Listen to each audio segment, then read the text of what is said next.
sampai ke kota Daud. Kadang-kadang kita menjadi korban, tapi tetap puji Dia, tetap mengucapkan syukur. Enak gak enak, tetap memuji Tuhan. Jangan pada waktu gak enak kita mengeluh, tapi Tuhan katakan ucapan syukur dalam segala sesuatu, sebab itu yang dikehendaki Allah, yang Kristus Yesus bagi kita semua. Yang setuju katakan amin. Senangkan Dia. Jadi ada satu contoh yang saya mau akhiri untuk menjelaskan tentang menyenangkan hati Tuhan. Pada waktu dimana Tuhan Yesus diundang oleh Simon yang telah disembuhkan dari kustanya, dia seorang Farisi. Pada waktu Tuhan Yesus bersama murid-muridnya diundang, maka Yesus datang dalam undangan itu. Tapi tiba-tiba seorang wanita yang tidak di dalam undangan itu, dia juga datang. Saudaraku, saya memperhatikan wanita ini. Kalau dia menimbang dengan pikiran dia, saya tidak terima undangan, saya berhadapan dengan orang besar semua, orang Farisi, Tuhan Yesus bersama murid-muridnya. Bisa-bisa saya sebagai wanita yang telah dibebaskan dari dosa oleh Tuhan Yesus, pasti aku akan dicemooh, aku akan ditendang, aku akan diusir, aku akan disuruh keluar. Tapi dia tidak peduli, karena ada satu tujuan, aku ingin menyenangkan hati Tuhan. Dia tidak takut, sekalipun itu merupakan sebuah kesalahan. Seperti Daud, dia tidak takut melakukan sebuah kesalahan. Kalau tujuan untuk menyenangkan hati Tuhan, maka dia melangkah masuk dalam rumah itu. Begitu dia datang dalam rumah itu, tujuannya pasti hanya Tuhan Yesus. Dia tidak mencari Simon, tidak mencari murid-muridnya, dia langsung pada fokus tujuan itu, Yesus. Dia tersungkur, dia menangis. Artinya dia sudah begitu dibebaskan, dia begitu bersukacita. Tangisannya adalah tangisan sukacita, karena dia ingin melakukan sesuatu yang menyenangkan hati Tuhan. Pada waktu air matanya mengalir membasahi kaki Tuhan Yesus yang kotor, dia bersihkan dengan rambutnya, mahkotanya dia lepaskan untuk membersihkan kaki Tuhan Yesus yang kotor. Tidak lama kemudian dia pecahkan minyak nafas di rumah, yang membuat reaksi kepada murid-murid Tuhan Yesus. Pemborosan! Bukankah kalau itu dijual bisa membantu banyak orang miskin? Tapi justru Tuhan Yesus membela wanita ini. Akan senantiasa ada orang miskin di antara kamu, tapi tidak selamanya engkau akan bersama dengan aku. Saudaraku, ini adalah perkataan saya yang mungkin agak sedikit lunak. Saya tidak tahu perkataan Tuhan Yesus pada waktu itu apakah dengan perkataan yang keras kepada murid-muridnya. Saudaraku, Tuhan Yesus katakan apa? Akan senantiasa ada orang miskin bersama dengan kamu, tapi tidak selamanya kalian bersama aku. Justru apa yang dilakukan wanita ini adalah untuk mempersiapkan penguburanku. Dengar gereja Tuhan, tangkap pesan ini. Hari-hari ini,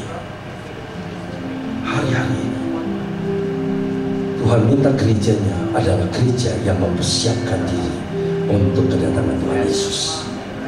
Kalau wanita itu mempersiapkan diri untuk penguburan Tuhan Yesus, tapi saudara saya tidak lagi persiapkan untuk penguburan Tuhan Yesus, tapi untuk kedatangan Tuhan Yesus kedua kali.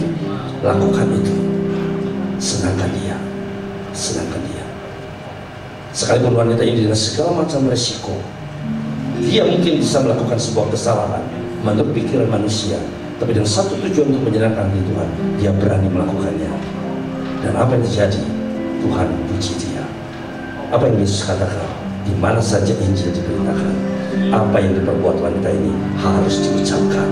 Demikian juga hari ini di Bangkok, di dalam doa puasa pagi ini, Tuhan suruh saya untuk menyampaikan kembali berita sukacita ini sebagai berita Tuhan.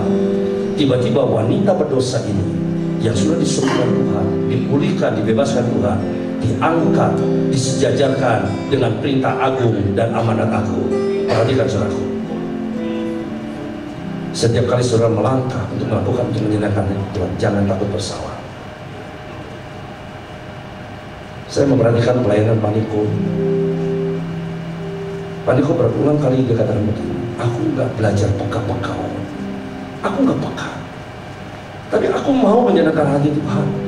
Aku nggak peka, aku bisa salah, tapi nggak apa-apa. Mungkin aku dipermalukan, nggak apa-apa. Sehingga itu yang dilakukan beberapa waktu yang lalu. Dia minta ampun di tahun 2002. Tapi justru pada waktu dia melangkah seperti itu, rekonsiliasi terjadi di dalam gereja Tuhan di Indonesia. Dan hari-hari ini juga Pak Niko terus lakukan seperti apa yang Bapak inginkan. Sekalipun dia nggak peka, tapi dia lakukan, dia lakukan, dia lakukan. Kita perlu belajar dari Daud. Kita juga belajar dari wanita yang datang di rumah Simon. Juga kita belajar dari gembala kita. Jangan takut salah, lakukan kalau itu tujuan untuk menyenangkan hati Tuhan. Yang mengerti katakan amin. Yang mengerti katakan amin. Tepuk tangan buat Tuhan kita. Jadi menjadi berkat buat kita semua. Lakukan hari-hari ini, senangkan Dia. Sebab waktunya sudah sangat singkat. Dengan pujian, dengan penyembahan. Bukan berarti saudara mulai hari ini jangan lagi ada doa. Enggak. Silakan doa, tapi doanya harus yang benar. Sama seperti waktu Tuhan Yesus menegur orang Farisi. Kamu berdoa jangan seperti orang Farisi yang berdiri di tengah jalan, yang ingin dilihat oleh semua orang dengan perkataan yang panjang-panjang. Tapi Tuhan Yesus tiba-tiba mengajar doa Bapa kami. Amin. Simple, sederhana. Kita tahu sebelum kita berdoa, Bapa di surga sudah tahu apa yang mau kita doakan. Yang setuju katakan amin. Kalau begitu Pak, saya nggak usah berdoa, karena Bapak sudah tahu. Harus berdoa juga, sebab ada ayat firman Tuhan di dalam Mazmur 2 ayat 8 dikatakan apa? Mintalah maka bangsa-bangsa akan diberikan kepadamu. Kalau sudah tidak minta, Tuhan juga tidak berikan. Ucapkan, kau boleh minta, tapi minta setelah engkau intim dengan Tuhan, maka mintamu gak macam-macam. Amin. Ada amin. Gak mintanya macam-macam, mintanya pasti sesuai dengan isi hati Tuhan, kehendak Bapa. Amin. Amin. Lakukan itu. Saya akan percaya kalau hari-hari ini kau lakukan dan mengerti, menangkap apa yang menjadi pesan Tuhan hari ini, engkau akan melihat seperti Obed-Edom diberkati. Demikian juga engkau akan melihat keluargamu diberkati, kesehatanmu diberkati, usahamu diberkati, kehidupanmu diberkati. Mari sama-sama berdiri. Oh, Ramasyata kaya rala.